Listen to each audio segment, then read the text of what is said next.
पृथ्वीराज कपूर 3 नवंबर 1901 29 मई 1972 जन्म जयंती पर सादर स्मरण। हिंदी सिनेमा जगत एवं भारतीय रंगमंच के प्रमुख स्तंभों में गिने जाते हैं। पृथ्वीराज ने बतौर अभिनेता मुख्य फिल्मों से अपना करियर शुरू किया। उन्हें भारतीय जन नाट्य संघ इप्टा के संस्थापक सदस्यों में से एक होने का भी गौरव हासिल है।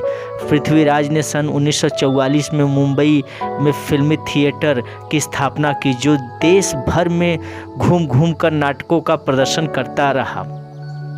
इन्हीं से कपूर खानदान की भी शुरुआत भारतीय सिनेमा जगत में होती है। 1972 में उनकी मृत्यु के पश्चात उन्हें दादा साहब फाल्के पुरस्कार से भी नवाजा गया।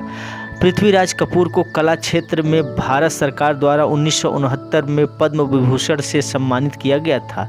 पृथ्वीराज ने पेशावर पाकिस्तान के एडवर्ड कॉलेज से स्नातक की शिक्षा प्राप्त की। उन्होंने 1 साल तक कानून की शिक्षा भी प्राप्त की, जिसके बाद उनका थिएटर की दुनिया में प्रवेश हुआ।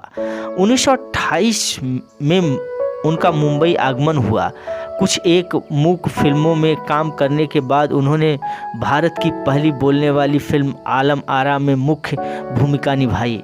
पृथ्वीराज कपूर का जन्म 3 नवंबर 1906 को पश्चिमोत्तर सीमांत प्रदेश अब पाकिस्तान की राजधानी पेशावर में विश्वेश्वर नाथ के यहाँ हुआ। उनकी आरंभिक शिक्षा समुंदरी नामक कस्बे में हुई, जहाँ उनके पिता तहसीलदार थे। नाटकों में अभिनय करने की रुचि उनमें प्रारंभ से ही थी। 1927 में पृथ्वीराज ने पेशावर के एडवर्ड्स कॉलेज से बीए किया और कानून की पढ़ाई के लिए लाहौर गए। कला, साहित्य, सौंदर्य और फैशन की नगरी लाहौर में रहकर पृथ्वीराज का आकर्षण फिल्म तथा अभिनय में अधिक मुखर हो गया। परिणाम निकला कि वे 1929 में कानून की परीक्षा में असफल रहे।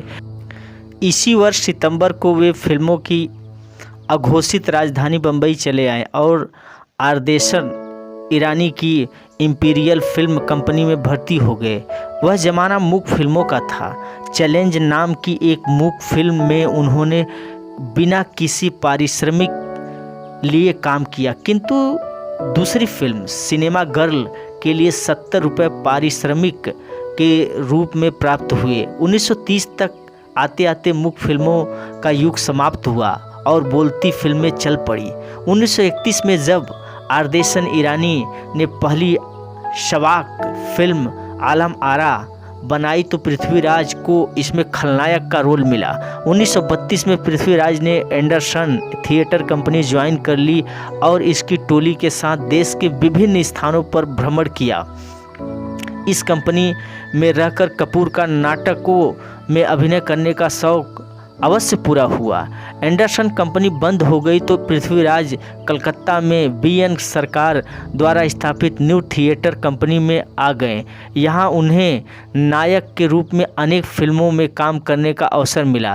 पृथ्वीराज कपूर ने सन 1944 में पृथ्वी थिएटर हिंदुस्तान का पहला व्यावसायिक थिएटर की स्थापना की।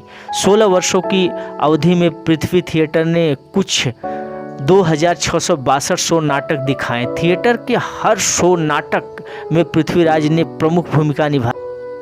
पृथ्वी थिएटर ने रामानंद सागर, जय किशन और राम गांगुली जैसी कई महत्वाकांक्षी प्रतिभाएं प्रस्तुत की।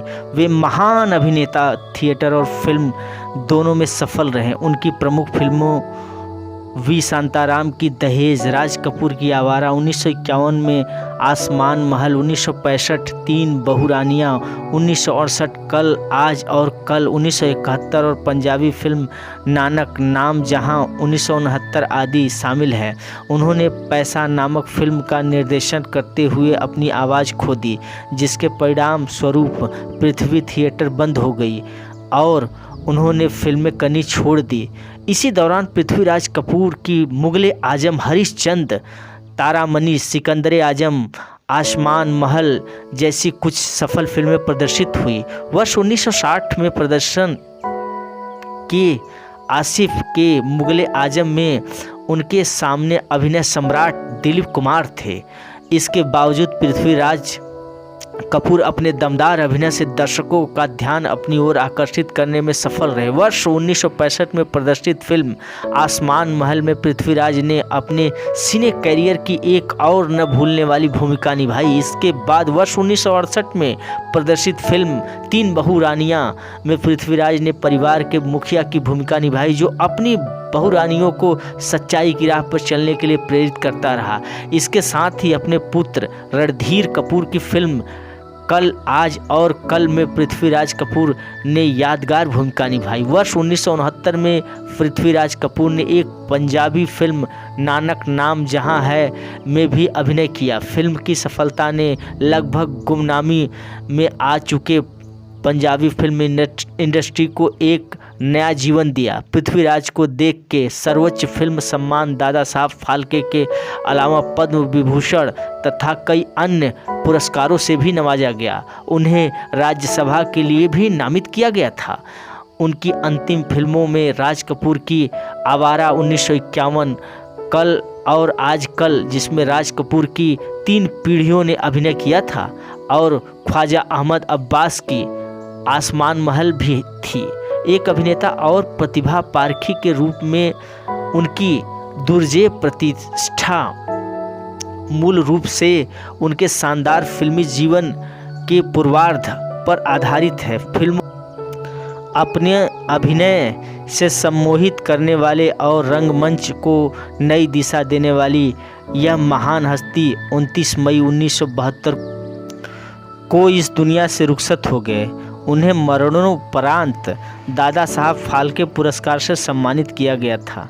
आशा करता हूं दोस्तों फिल्मों का कारवां में यह कहानी आपको बेहद पसंद आई होगी।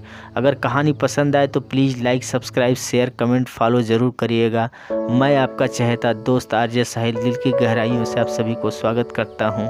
फिर मिलेंगे अगले वीडियो में, तब तक अपना ख्याल रखिएगा दोस्तों। तब तक के लिए आप सभी को प्यार भरा अलविदा।